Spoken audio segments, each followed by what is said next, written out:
In today's video, we're talking rest periods.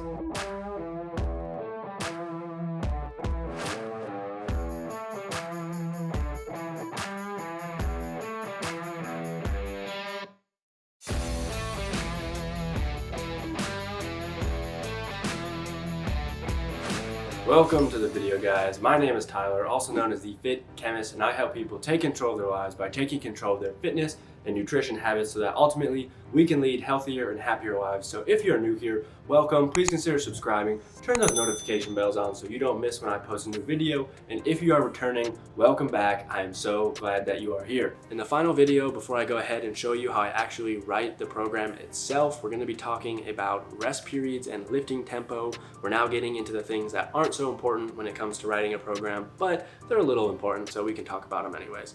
And we're going to start with rest periods.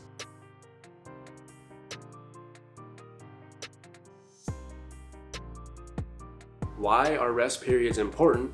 Well, there was a study that demonstrated if you take too short of rest periods, you're not going to be able to do as many reps in subsequent sets, and ultimately that means that you are sacrificing volume. So you want to ensure that you have an adequate rest period and that you're actually recovered so that you can still do well in the subsequent sets and hit all the necessary volume that you've programmed for yourself. For compound lifts, you can rest anywhere from 2 to 5 minutes, but keep in mind if your rest period is 5 minutes, obviously your workouts are going to be very, very long. So that's something I see powerlifters sort of incorporate because they're going super heavy and they want to have enough time in between sets to actually recover.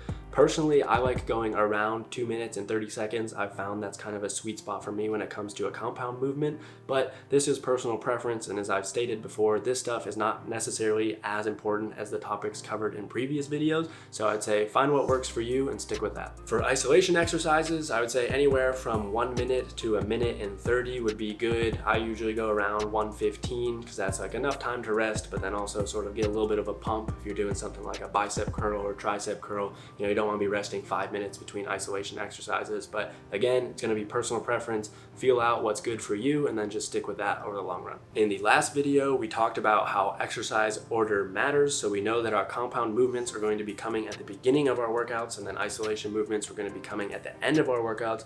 So typically what I do when I'm programming is I'll have my longest rest periods towards the beginning. So maybe my first compound movement will be 2 minutes and 30 seconds of rest, and then the next one will be 2 minutes. And then once I switch over to isolation exercises, that might look something like 1:30, and then 1:15, and then a minute. So your rest periods will sort of decrease as you go through the workout. If you're tight on time and you need to eliminate some rest periods, you can incorporate supersets or antagonistic paired sets. So supersets are just doing 2 exercises back to back, and then an antagonist paired set is the same thing as a superset, except you're doing antagonistic muscle groups. So either chest followed by back, or like a bicep curl followed by a tricep push down, and hopefully by incorporating those, that'll shorten your overall workout time. Something else you can also do is incorporate drop sets, which is essentially hitting your working weight and then immediately dropping volume to maybe like 2/3 of what it just was, hitting another set and then dropping that volume again, and then hitting another set. So basically just hitting a bunch of sets in a row while you're dropping the weight, which is why we get the name drop set. A word of caution here, it is a good way to get in a lot of volume in a smaller amount of time, but as you go through that, you'll notice that of course you're dropping your volume because your weights aren't as high. So just keep that in account. I would say if you're going to do a drop set, it's probably something you want to do towards the end of your workout on an isolation movement. You definitely don't want to go into the gym and start doing a bunch of drop sets for something like squats or bench. That's just not going to end well for you. The second not so important thing we need to talk about is lifting tempo.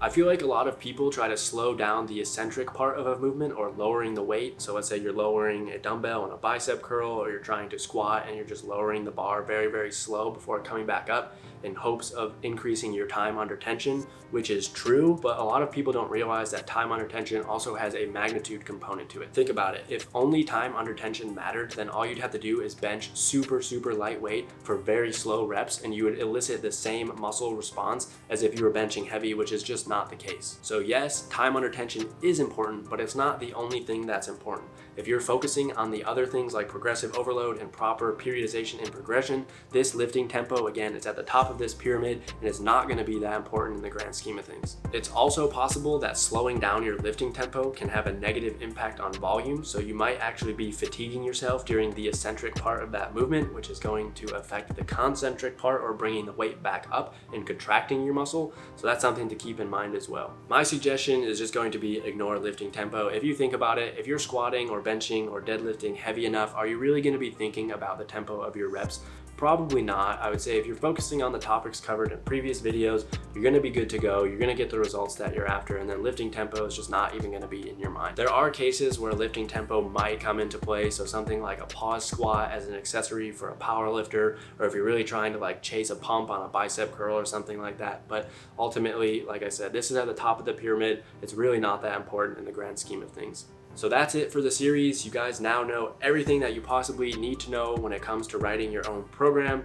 If you are looking for more information on these topics, again, I cannot recommend Eric Helms' Strength Pyramid book enough. I'll link that down below, so go ahead and pick up a copy of that if you want to know some more, because again, all I did was take the key points from that book and try to summarize it into a little series. But now that we know all these things, in the next video, I'm actually going to show you the step-by-step process on how I actually design programs, and you guys can follow along and then hopefully implement it when writing your own program.